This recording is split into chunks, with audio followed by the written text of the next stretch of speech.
বাংলাদেশের উত্তর পশ্চিমাঞ্চলের নওগাঁ জেলা ইতিহাস আর ঐতিহ্যে ভরপুর।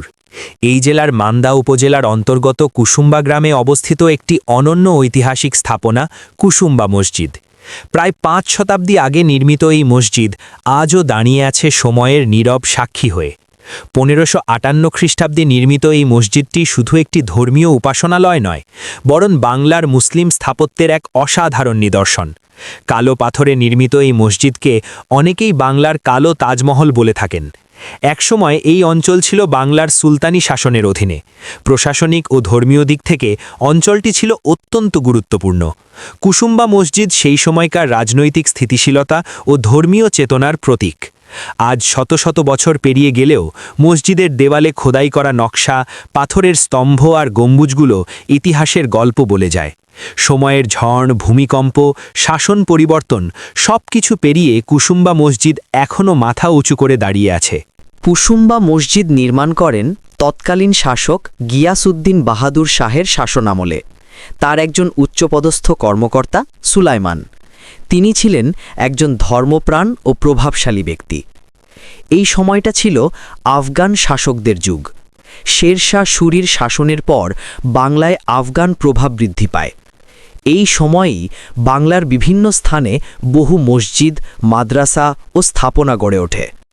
কুসুম্বা মসজিদ নির্মাণের উদ্দেশ্য ছিল শুধু নামাজ আদায় নয়, বরং ইসলামিক শিক্ষা ও সমাজ গঠনের কেন্দ্র হিসেবে গড়ে তোলা। এটি ছিল স্থানীয় মুসলমানদের মিলনস্থল। মসজিদের দেয়ালে উৎকীর্ণ শিলালিপি থেকে জানা যায় নির্মাণ সাল ও নির্মাতার পরিচয়। এই শিলালিপিগুলো আজ ইতিহাসবিদদের জন্য অমূল্য সম্পদ। কুসুম্বা মসজিদ সম্পূর্ণভাবে কালো পাথর দিয়ে নির্মিত, যা একে অন্য সব মসজিদ থেকে আলাদা করেছে। এই পাথরগুলো আনা হয়েছিল রাজমহল পাহাড় অঞ্চল থেকে। মসজিদটির দেয়াল অত্যন্ত পুরু, যা গরম ও প্রাকৃতিক দুর্যোগ থেকে সুরক্ষা দেয়।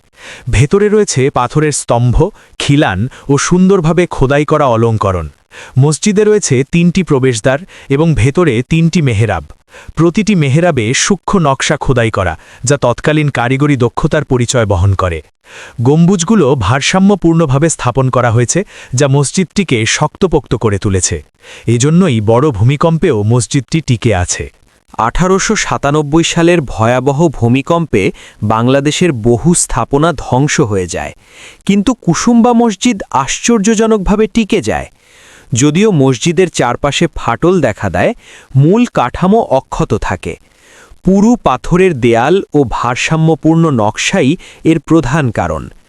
এই ভূমিকম্পের পর স্থানীয় মানুষ বিশ্বাস করতে শুরু করে যে কুসুম্বা মসজিদ শুধু একটি স্থাপনা নয়, বরং এটি আল্লাহর বিশেষ রহমতের নিদর্শন। এই বিশ্বাস মসজিদটির প্রতি মানুষের শ্রদ্ধা আরও বাড়িয়ে তোলে। কুসুম্বা মসজিদ বহু বছর ধরে স্থানীয় মুসলমানদের ধর্মীয় কেন্দ্র হিসেবে ব্যবহৃত হয়েছে। জুমার নামাজ, ঈদের জামাত এবং ধর্মীয় আলোচনা এখানে অনুষ্ঠিত হতো। এটি ছিল শিক্ষারও কেন্দ্র। ইসলামী শিক্ষা ও নৈতিকতার চর্চা এখানে হতো নিয়মিত। আজও দূর দূরান্ত থেকে মানুষ এই মসজিদ দেখতে আসে। কেউ আসে ইতিহাস জানতে, কেউ আসে আত্মিক শান্তির খোঁজে। বর্তমানে কুসুম্বা মসজিদ বাংলাদেশের প্রত্নতত্ত্ব অধিদপ্তরের তত্ত্বাবধানে সংরক্ষিত। সরকারি উদ্যোগে মসজিদটির সংস্কার ও রক্ষণাবেক্ষণ করা হচ্ছে, যাতে ভবিষ্যৎ প্রজন্ম এই ঐতিহ্য দেখতে পারে। কুসুম্বা মসজিদ আমাদের ইতিহাস, সংস্কৃতি ও ধর্মীয় পরিচয়ের এক অনন্য দলিল।